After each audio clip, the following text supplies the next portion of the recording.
আজ আমার এত আনন্দ হচ্ছে, তোমাদের সঙ্গে সেই আনন্দটা শেয়ার না করতে পারলে আমার ভালোই লাগবে না। তো আজকে আমার আনন্দের কারণটা অবশ্যই তোমাদের সাথে আমি শেয়ার করব। আর তার আগে একটু বলে দিই, আমার খুব একটা কাছের জনের সাথে আজ আমি দেখা করতে যাচ্ছি।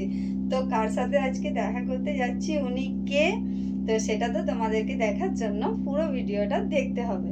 আমি অনেক দিন অপেক্ষায় ছিলাম, কবে যাব কবে যাব, ভীষণ মন খারাপ করছিল যাওয়ার জন্য। তো ফাইনালি আজকে সুযোগ এসেছে, দেখি তার মানে ওনার কাছে গিয়ে আমি পৌঁছাতে পারি কিনা। তো চলো, সবটাই তো তোমাদের সঙ্গে দেখাবোই। ভিডিওটা প্লিজ স্কিপ করো না, পুরো ভিডিওটা দেখতে থাকো, তোমরাও কিন্তু ওনার প্রেমে পড়ে যাবে। এবার আসি ওই ক্রিটিক্যাল কাজটা করতে, যেটা আমি শাড়ি পরতে ভালোবাসি কিন্তু বেশিক্ষণ ক্যারি করতে পারি না, এই সমস্যায় কে ভুগো। ফাইনালি রেডি হয়ে গেছি আমার প্রিয়জনের সাথে দেখা করতে যাওয়ার জন্য।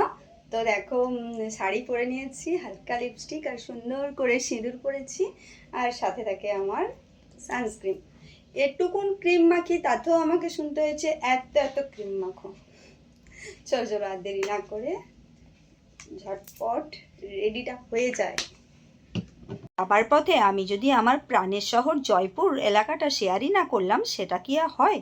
তো দেখো, দু সাইডে শালবনে ঘেরা, আর মাঝখান দিয়ে খুব সুন্দর একটা রাস্তা চলে গেছে, আর ওপর থেকে যেন আকাশটা উঁকি মেরে রোদটা পড়ছে রাস্তায়। কি সুন্দর একটা প্রাকৃতিক দৃশ্য, যেখানে এমনিই মন কেড়ে নেবে।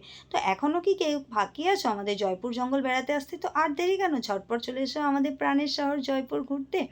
আমাদের এখানে প্রাকৃতিক সৌন্দর্য এতটাই যে মন এমনিতেই খুব সুন্দর হয়ে যাবে।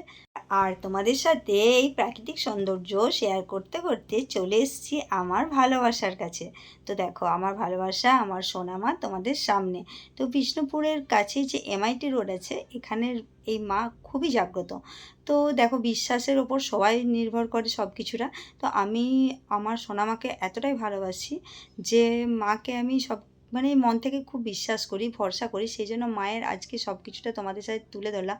তোমাদের ইচ্ছা গেলে তোমরাও এসো মায়ের কাছে পুজো দিতে। তবে অবশ্যই যদি ভক্তি থাকে, বিশ্বাস থাকে, ভালোবাসা থাকে, তবেই এসো। কারো কথা শুনে, কোনো ঠাকুর এই সেই শুনে কখনো কোথাও ছুটে যাওয়া উচিত নয়।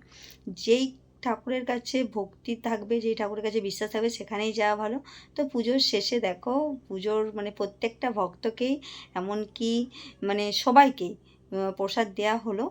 তো মায়ের এই সন্তানরাও কত সুন্দরভাবে প্রসাদ করলো, কত তৃপ্তিভাবে যে প্রসাদটা খাচ্ছে, সেটা দেখেই বুঝতে পারছো যে সত্যি কতটা ভালো। তো যাই হোক, আমাদের পুজো দেওয়া শেষ, এবার পুজোর পরে বাড়ি ফেরার পালা। তো তোমাদের ভালো লাগলে তোমরা এখানকে চলে এসো।